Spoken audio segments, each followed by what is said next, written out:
The commissioner of the RCMP created a stir last week when he acknowledged there is racism in his ranks.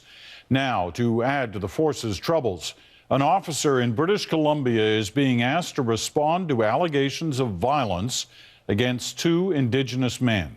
He is already being sued by a First Nations man severely injured in a violent incident 3 years ago.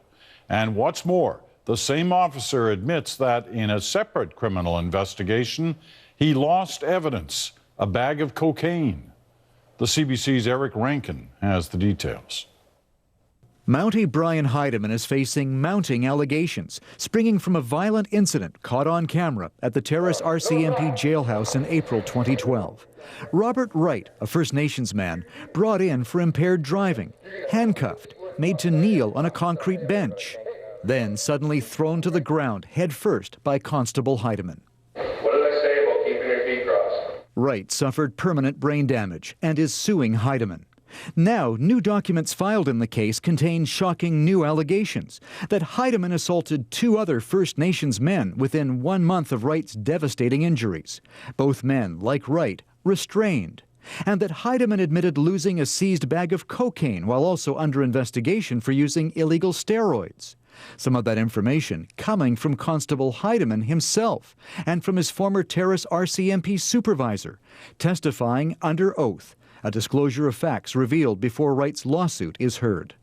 Well, really, it was one of disbelief. Now, civil rights advocates say the new allegations highlight the need for the new Liberal government to conduct a national review of the RCMP's relationship with First Nations. Well, there really needs to be, I think, a root and branch look at the RCMP and how it polices First Nations, Indigenous, and Inuit Canadians. This isn't something that's unique to BC. It's Canada-wide. Heideman was formally investigated and cleared for his treatment of both Wright and a second First Nations man in 2012. But he was eventually docked 8 days' pay for using illegal muscle-building steroids on the job and eventually transferred to the Vernon RCMP detachment. Most Canadians, if they found out that a member of the RCMP had lost a bag of cocaine, had been using steroids illegally, and had used excessive force on 3 First Nations persons, and those allegations were all true, and I don't know if they are, they probably wouldn't want that person remaining as a member of the RCMP. Neither Heideman's lawyer nor the RCMP have responded to the latest allegations, which have yet to be proven in court. Robert Wright's lawsuit against Heideman will be heard in BC Supreme Court in the new year. Peter? Eric Rankin in Vancouver tonight. Thanks, Eric.